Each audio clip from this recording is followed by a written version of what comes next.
Okay. Good morning, everybody.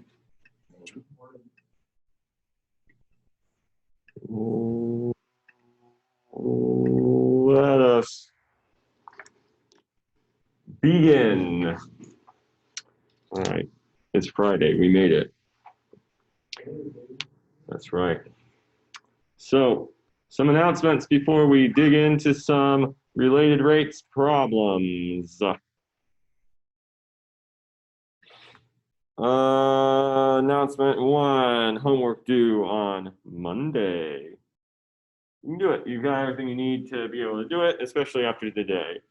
And then announcement two, I've got office hours today, 1 to 3. If you do have any questions on homework or anything in life in general, come talk to me. I will have my office door open. Really, my office door is open most of the day, so just stop on by. Okay. What's your office again? Gregory 108. You go out this door, turn to the right, and then turn to the right again, and it's the corner office there. After you go through these doors, you go out, right, right, open doors, and then, yeah, corner office. Okay, any other questions?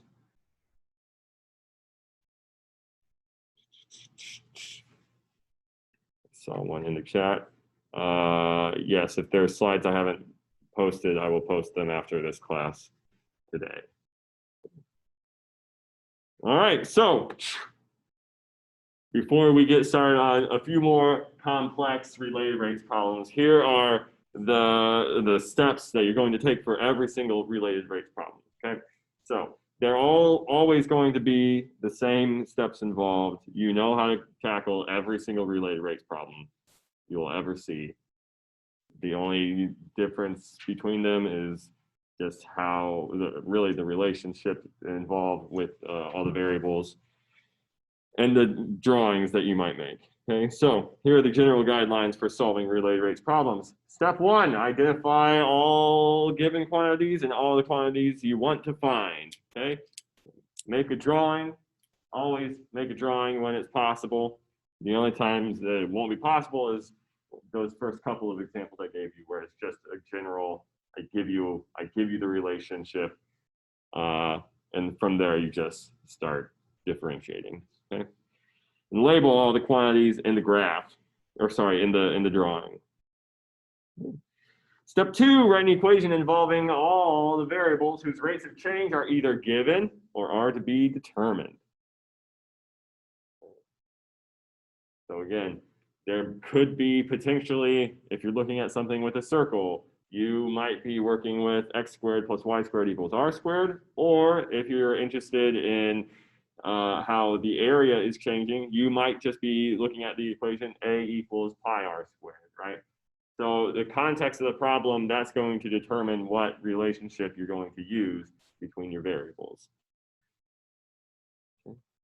Step three, use the chain rule to implicitly differentiate both sides of the equation you found in the previous step with respect to t, because remember, related rates, all of this stuff is happening with respect to time.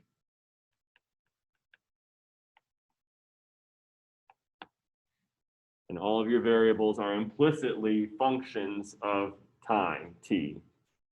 Okay? And then lastly, only after you do step three, you're going to substitute all of the quantities that you are interested in into the equation you get from step three after differentiating. Okay. So, and that's it. Then you solve for the required rate of change that you're looking for.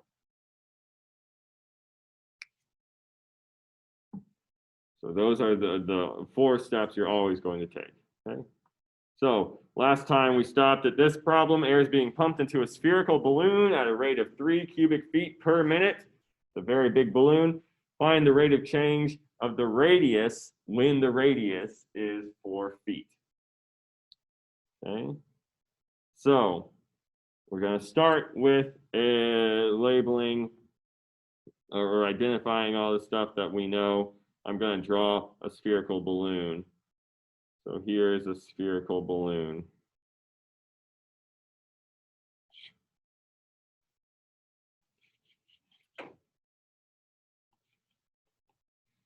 Spherical balloon, it has a radius of r. I label it with an r, not with a 4, because the radius is changing as time goes on, okay? The radius is getting bigger.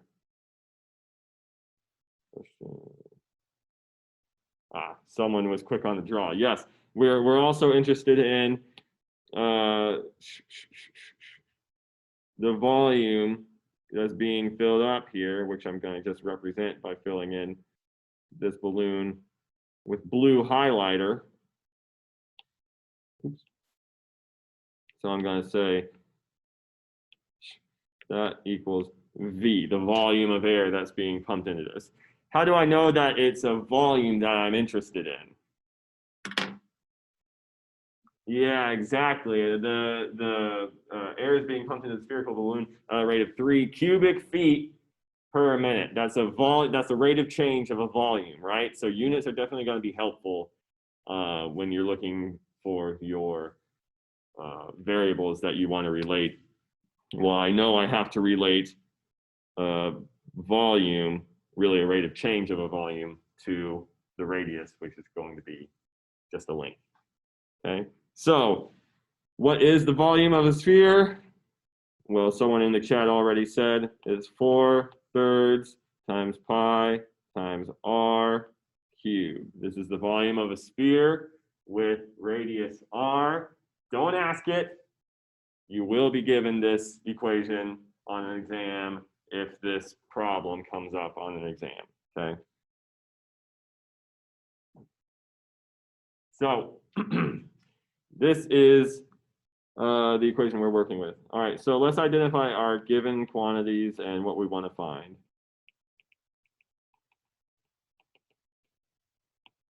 Okay, so what are we given here?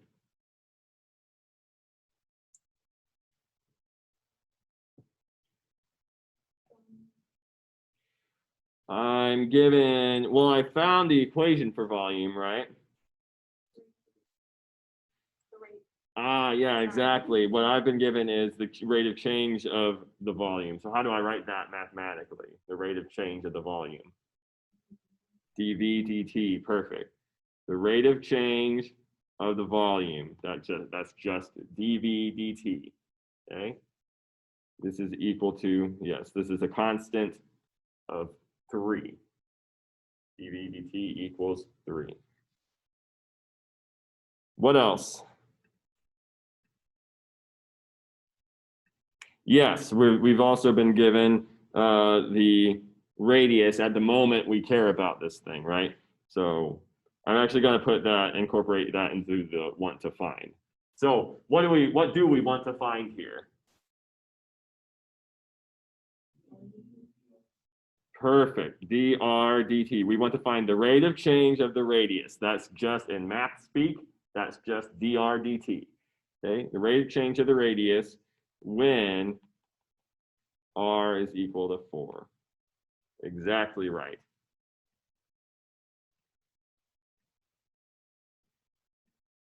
Perfect.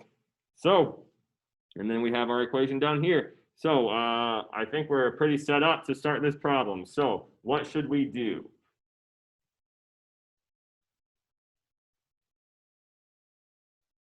Well, if I come back to my checklist, I believe we've done most everything we needed to do there.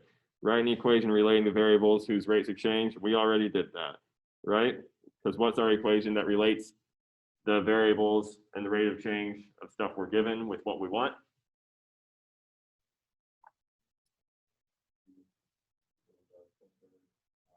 Exactly. That's just this equation down here. So we've done number 2. Step 3, use the chain rule to differentiate implicitly both sides of the equation you found in step 2 with respect to t. Okay, so we have our equation. I need to differentiate both sides of it with respect to t, right?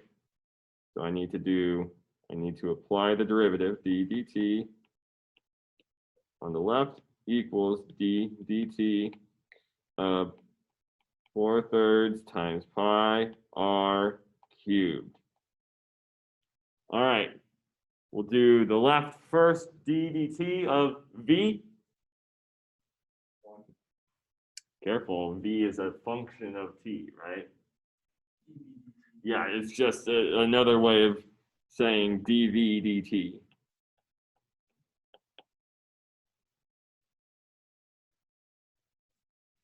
And then this is equal to d dt of 4/3 pi r cubed. And remember, r is also a function of time. So d dt of 4/3 pi r cubed. So what do I get from that? 4 pi r. You got, is that missing anything? 4/3. So let's look at, we're very close. I'm very happy with how close that was. But let's look at, we need to use the chain rule, right? Because this is a function of t. So my outside function, my inside function. Well, inside, the very first, given a t, the inside function, what I do first is I apply r of t, right? So I'm going to, the inside function is r of t. My outside function is, well, I plug r of t into this, right? Everything you do after you apply r of t.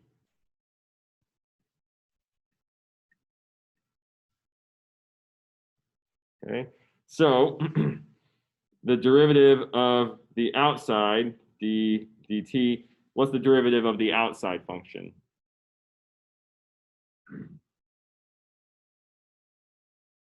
Well, 4/3 pi, that's just a constant, so that's just gonna come along for the ride, right? And what's the derivative of t cubed with respect to t? 3t. Yes, yes. No, that's perfect. 3t squared, right? So those will cancel. We're going to get 4 pi. Oops, let me write in equals. We're going to get 4 pi t squared. Okay. And then the inside, when we apply the derivative, the dt, well, that's just dr dt, right? So the chain rule says, I want to find the derivative of this composition, because that's what it really is. I take the derivative of the outside and I plug in the inside. So I'm going to get 4 pi times r squared, and then I multiply by the derivative of the inside, dr dt. So we were forgetting that square. Very important.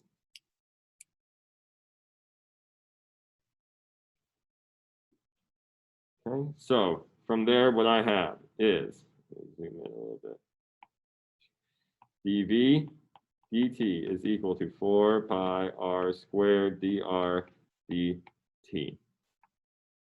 All right, I've taken the derivative. Now I can plug in everything that I know.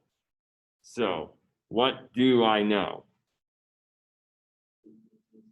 Yes, I know dv dt is 3 equals 4 times pi times, I know r squared or dr dt.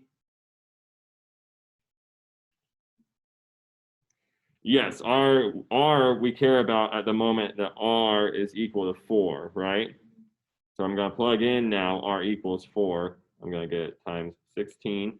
And dr dt, well, that's what we want to find, right? dr dt. So then that tells me that dr dt at this moment when r is 4 is equal to, well, just divide both sides by this 4 times 16 times pi, right?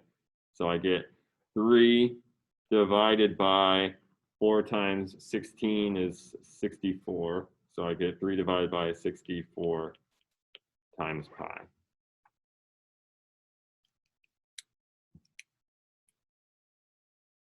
Okay.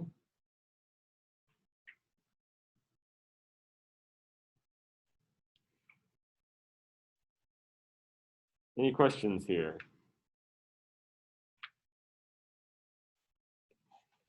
So is the radius growing or is it shrinking right now? It's growing actually, because this is a positive rate exchange, right? And the sphere itself is being pumped full of air. So the radius, we would expect it to be growing.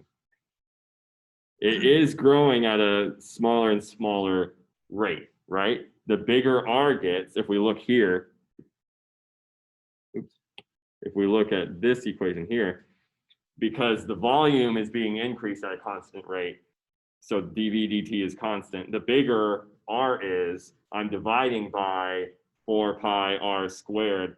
And so the rate at which it's growing is actually getting smaller and smaller and smaller.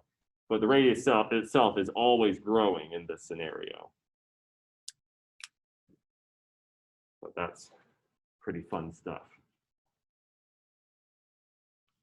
Okay. Cool.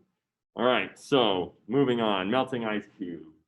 I'll tell you, this is kind of the exact opposite of a homework problem, sort of. So just so you know. You set an ice cube out on your kitchen counter and notice that it is melting, or in other words, its volume is decreasing, at a rate of 1 centimeter cubed per hour.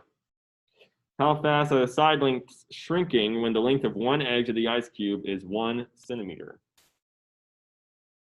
Something I don't mention here, but that you're going to assume is that the ice cube keeps the shape of a cube as it melts, okay? So this is essentially just a shrinking cube. That's a lot of ice. 1 cubic centimeter? It is? It's melting at 1 centimeter per hour. Oh, yeah. 1 cubic centimeter per hour. Well, it doesn't have to make perfect sense physically. We're mathematicians, right? We just crank out the numbers. So let's draw this first. Well, with these physical problems, I actually start with a drawing most of the time and then use that to guide what I need to label and identify. So I set out this ice cube, right?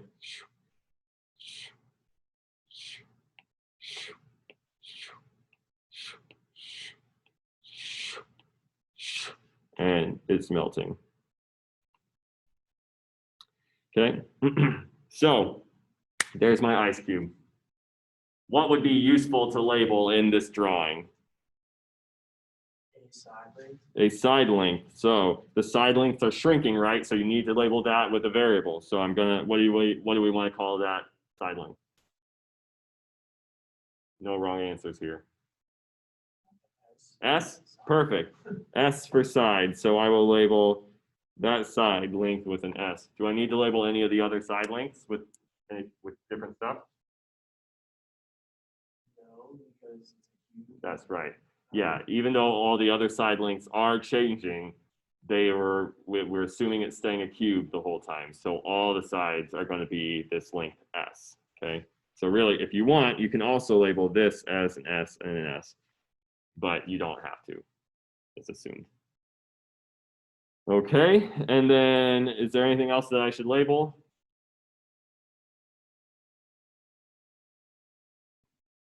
What else is changing in this?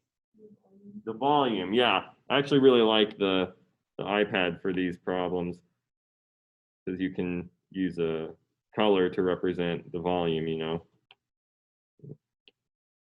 So we're going to call the blue the volume of this cube because that is also changing, right? Is there anything else we should label?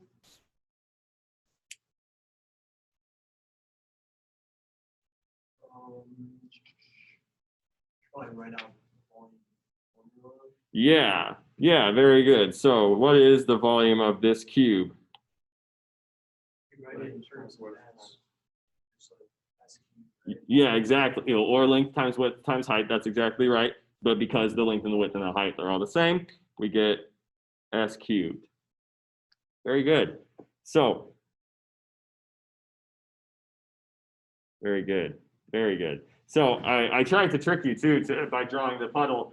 If you wanted to, for another problem, you could analyze how big the puddle's getting, right? We absolutely have the tools to do that now. But that's not required for this problem. We're only interested in how fast is this cube shrinking. We've labeled everything that we need to label. Okay, so let's identify what we're given and what we want to find.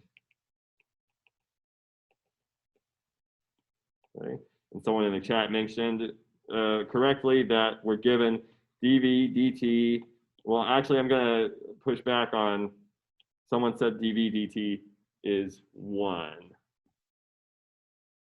But I would argue that dv dt is slightly different. I would argue that dv dt is -1 because this volume is shrinking.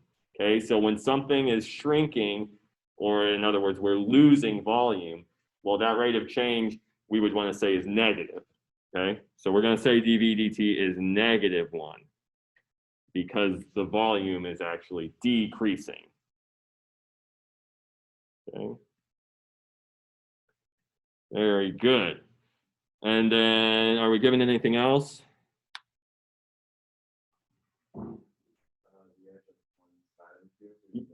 Yeah, exactly. We care about this thing when the edge length is 1 centimeter. I'm going to associate that with my want to find, but that's exactly right. So what do we want to find here? Yes, exactly. We want to find ds dt. And as a sanity check for us, for our final answer, should ds dt be positive or should it be negative? It should be negative. These side lengths are also decreasing. So that'll give us a sanity check when we're done with this. So we want to find ds dt when, perfect, s equals 1. That looks a little like a delta. There we go. Perfect. All right, we're all set up. We've done steps 1 and 2. Okay, so what was step 3?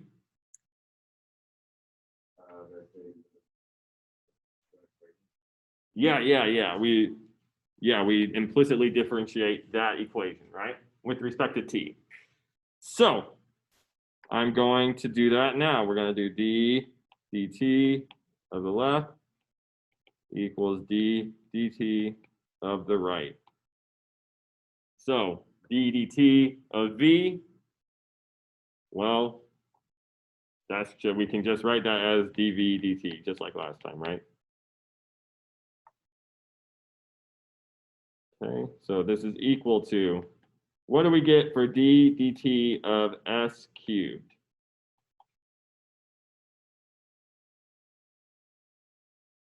Remembering that s is a function of t.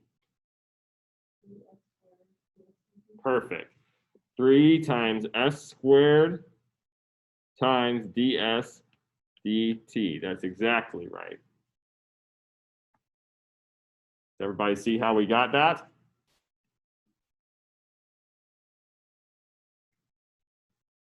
Yes, perfect. So, all right, we've implicitly differentiated this. dv dt is equal to 3s squared ds dt. So after you've differentiated, you can plug in everything you know, right? But only after you've differentiated. So what do we know here? Well, I know dv dt is -1 equals, do I know s or ds dt? Exactly. I want to find this when s is 1. So I'm going to get 3 times 1 squared times ds dt. And ds dt is the thing we want to find. And so that tells us that ds dt, divide both sides by 3, is -1/3.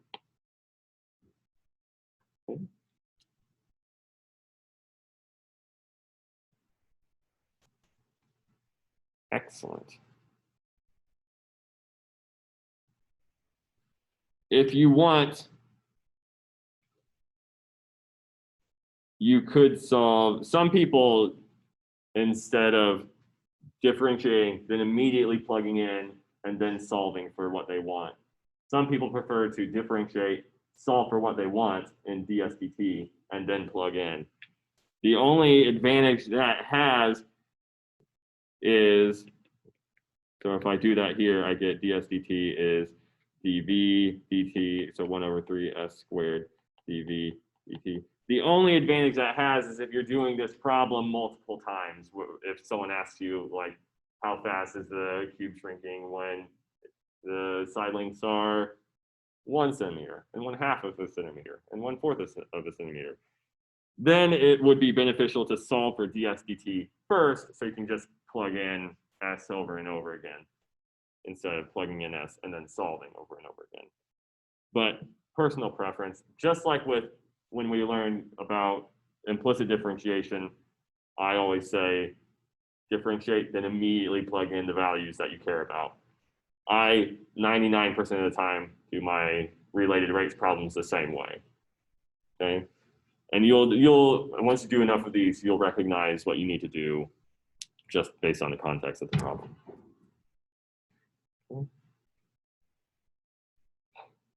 And DSDT is negative, which tells us that our side lengths are shrinking, just like we wanted. Okay. Getting right through these. These last two, I think there's 2 more, are good ones. So you and your family go to watch a hot air balloon take off one weekend. You're watching from a point on the ground that is 200 feet away from the hot air balloon. The hot air balloon takes off at a constant rate, and it takes off vertically. We're assuming there's no wind this day. It takes off just straight up vertically at a constant rate of 30 feet per second. How fast is the distance between you and the hot air balloon increasing when the hot air balloon is 350 feet away from you? All right. So we need a drawing. What should be in my drawing?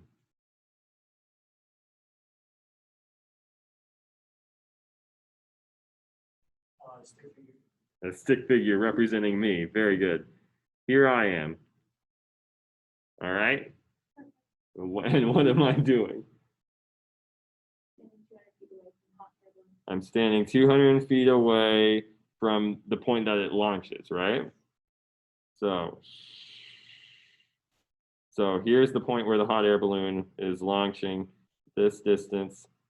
This distance I'm about to label, I'm just going to write 200 because it's not changing with time. Okay. So in your drawing, you're allowed to label things with numbers if they are not changing with time. If you're not sure, then be safe and label it with a variable. Okay. Because the one place that people go wrong most often is putting in numbers before you're really supposed to. Okay. And then yes, someone said draw the balloon, and I agree, I need to draw the hot air balloon. So I'm not going to draw it on the ground. I'm going to draw it after it's been in the air a few seconds, okay? Because this distance that it's going up is changing, right? So here's the hot air balloon. And this distance that it's traveled vertically, is that changing with time? Ooh. Yeah, it's rising up, right? Hot air balloons travel up into the sky. So I'm going to label this with a Y.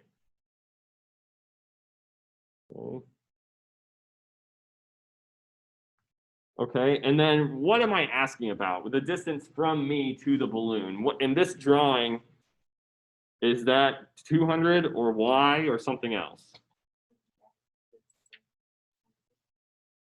Well, that would be the distance from me to the point where it takes off, right? So is it? Yeah, perfect. Well, I'm asking about the hypotenuse here. There's a third line here that we haven't drawn. I shouldn't have dashed that line. That was stupid. There's a third line here that we care about that I'll call, what do we want to call it? First of all, is this length, should we call it anything? Is it changing with time? Yeah, that distance is changing with time, right? So what should I call this length? What do you guys want to call it? H? H is perfect. All right. So we'll call that length H. Very good.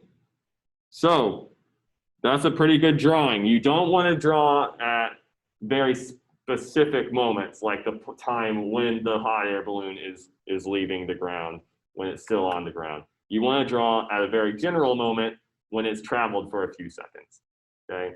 And that's a good suggestion for all of your drawings. You want to draw just the general situation, not very specific situations, okay? So, good, all right, so what am I given? And let's base it off of this drawing.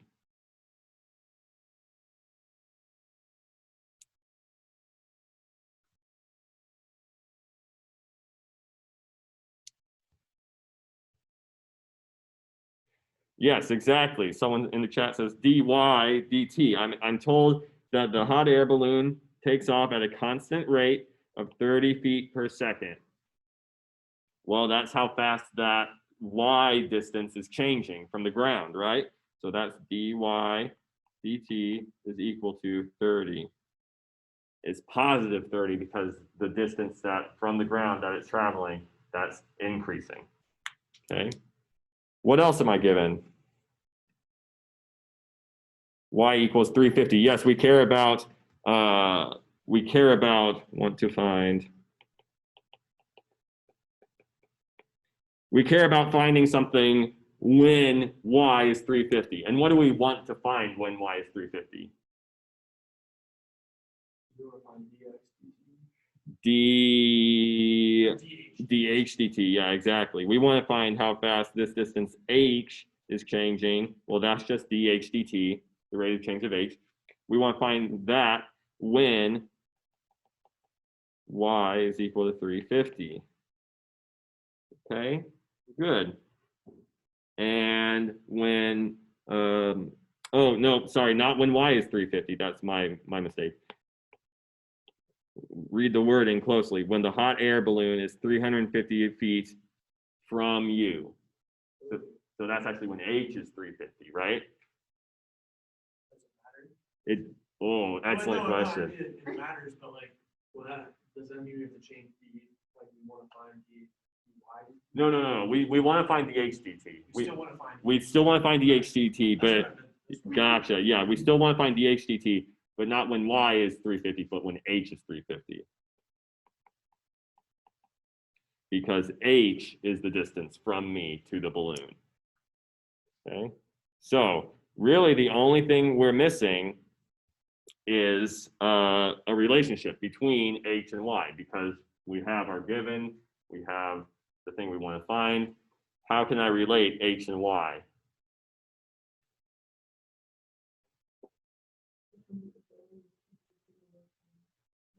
The Pythagorean. That's true. Yeah. And so how does that help me relate h and y? And if the balloon takes off vertically, right? So that's the right angle. We could use sine. Actually, in the next one, we're going to use trig functions. This one, that's actually not going to be super helpful. That'll probably make things more complicated than they need to be. I believe you could still do it with that. Exactly. We want to use Pythagoras. Pythagoras saves the day. Yes, when you have a drawing involving triangles, your two options are going to be either the Pythagorean theorem, and that's if you're interested in how the lengths of the triangle are changing only, or you're going to use trig functions, and that's if you are the lengths are changing, but you also care about how the angles inside of the triangle are changing. Here, we don't care so much about this angle. We only care about all of the distances, okay? So, yes, Pythagorean theorem says that 200 squared plus y squared is equal to h squared, right?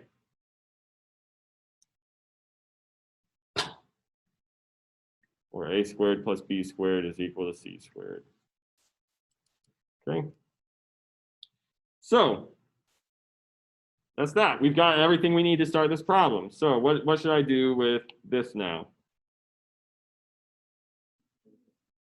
I'm going to take the derivative. Some people, when they do these problems, they want to solve for h by taking a square root. That's going to make the derivative way too needlessly complicated. Okay, you're going to need to use the chain rule then to differentiate the square root of 200 squared plus y squared, and then inside that, the chain rule, because you have y as a function of t. No. We're just going to take the derivative of both sides of this with respect to, that should be a y, sorry, with respect to t. Okay. So what is the derivative of the left-hand side?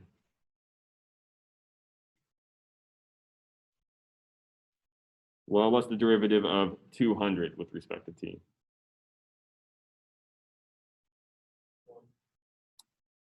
Careful. I think you're thinking of the right thing.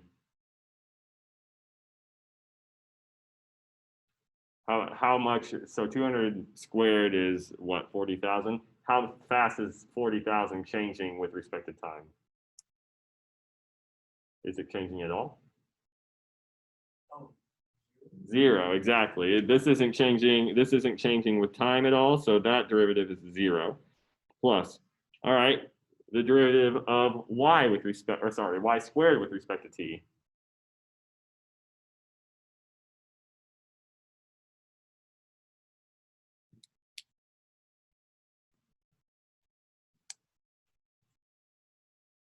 Well, it's the chain rule, right? Our outside and inside functions. Well, inside is just the function y of t. Given any t, I apply y of t to it first. And outside function is just t squared, right? So the derivative of the outside is 2t. The derivative of the inside is dy dt. So then I'm going to get, by the chain rule, the derivative of the outside at the inside. So 2y times the derivative of the inside, dy dt. Okay. So there's the derivative of the left-hand side. Yes, thank you, Saba. Derivative of the right-hand side. Does anything really change from what I did with the derivative of y squared with respect to t? Yeah, now I just replace the y with an h, right? So this is going to become, this is going to become 2h, the h dt. Very good. Very good. All right, so do I have everything that I need to plug in? I know dy dt is 30. I care about this when h is 350. So I can plug in there and there. I'm trying to solve for the h dt. I don't know why.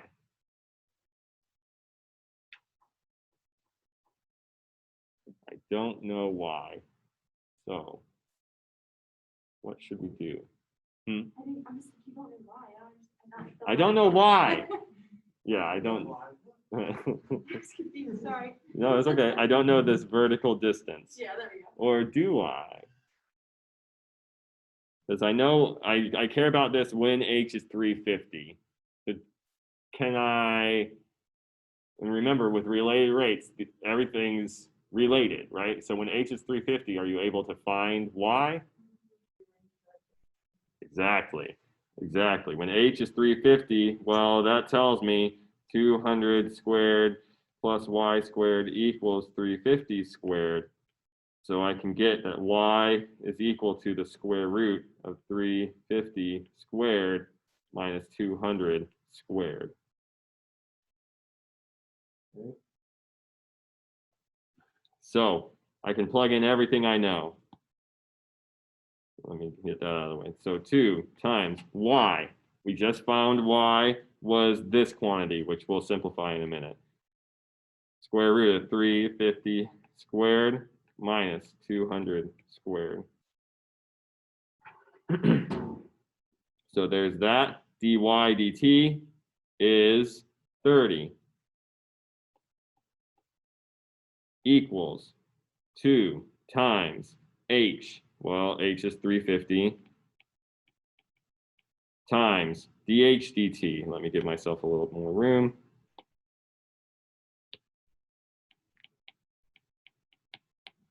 Okay. And then I can just solve for dh dt. 2's on both sides cancel.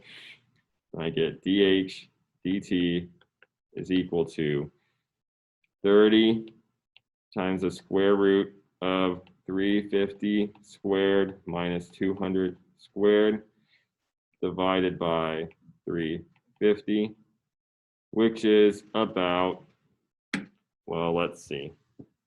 Calculator to the rescue. 350 squared minus 200 squared, and then square root of that. And then times 30 divided by 350 is about 24.62. About 24.62, and that's feet per second. I'm not going to be a big stickler for units on these. I do think it's very helpful. It's very helpful if you include units along the way. Again, as a sanity check, I got dh dt. If you keep track of your units, on the right-hand side, you'll find that the units have to be feet per second. dh dt, well, that's how fast is a distance changing with time, so that's also feet per second. So it's a good sanity check. Units are a good sanity check that you at least aren't getting like seconds times feet. That would be nonsense, right? So yes, I do like units a lot. I'm not going to be a huge stickler if you don't put them. Okay. Questions? Oh, do we have time for the last one?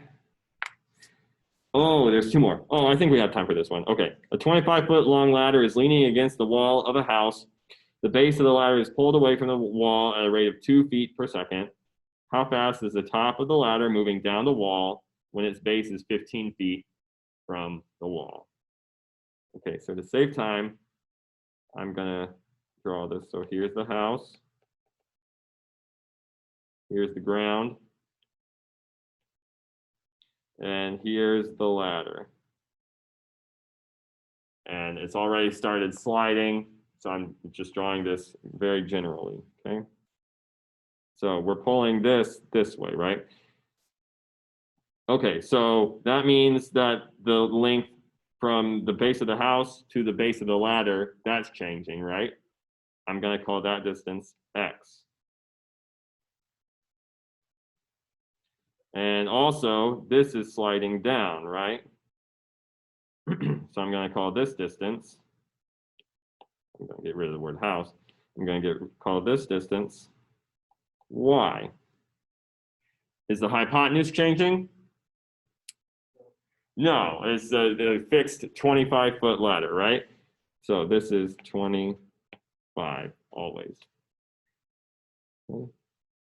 And then what are we given now in terms of these variables?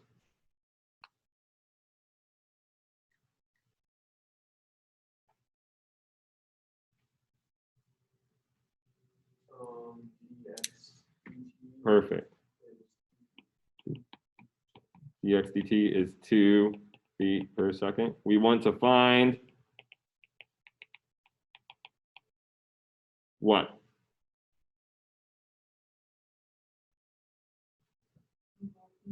Exactly. We want to find dy dt when its base, so when its base is 15 feet from the wall. So that's exactly when x equals 15, right? And so how are x and y related here?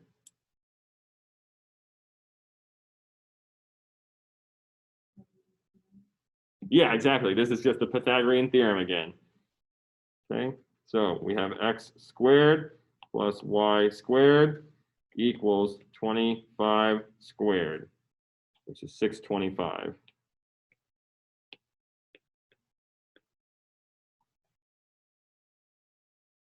Okay. So we've got everything we need to start this problem. Okay, so what should I do with this?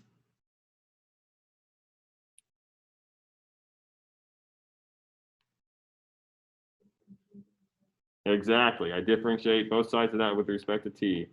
d dt of x squared plus y squared equals d dt of 25 squared, 625.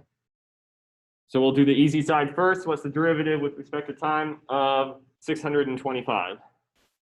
That's 0, exactly right. Now the left-hand side, what's the derivative with respect to t of x squared? 2x dx. Perfect. What's the derivative of y squared with respect to t? Perfect. Perfect, perfect, perfect. If you guys need to keep writing out the chain rule, do it. I'm not, eventually you'll do this enough times that you'll be able to jump straight to doing the chain rule in your head. But keep writing it out for as long as you need to, for sure. Okay, so now we plug in everything that we need. We're trying to find, this is what we're trying to find, dy dt. We're trying to find it when x is 15, right? So I plug in x is 15, I get 2 times 15. dx dt, well, we know that that's being pulled away from the wall at a rate of 2 feet per second. Plus 2, uh-oh, I don't know why. Or do I?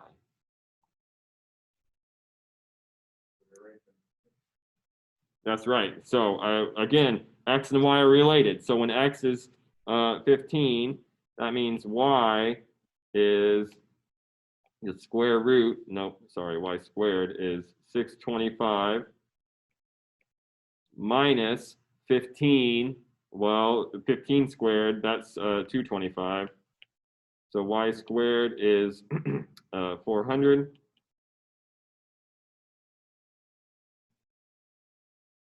And that tells me that y is what, 20? 3, 4, 5 triangle. So when x is 15, y has to be 20. Okay, this is the only hiccup that will show up in these problems is you might think you don't have enough information, but when that happens, that just means you have to use the relationship between your variables to get that extra little bit of information. Okay, so when x is 15, y is 20, and then we're trying to solve for dy dt. Okay. So 2 times 15 times 2 is 60, plus 2 times 20 is 40. dy dt is equal to 0. And that tells me that dy dt is equal to, I'll subtract 60 and divide by 40, negative 60 over 40. Perfect, negative 3 over 2. Does it make sense that dy dt is negative?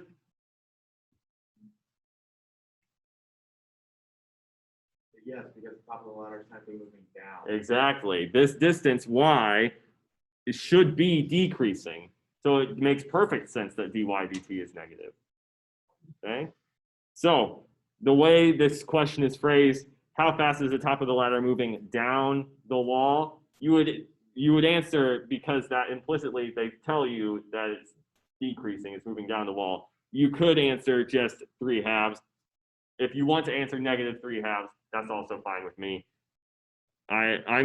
This is a math class, not an English class. I'm not going to try and trick you with the wording of a question. Okay, so dy dt is negative 3/2 feet per second.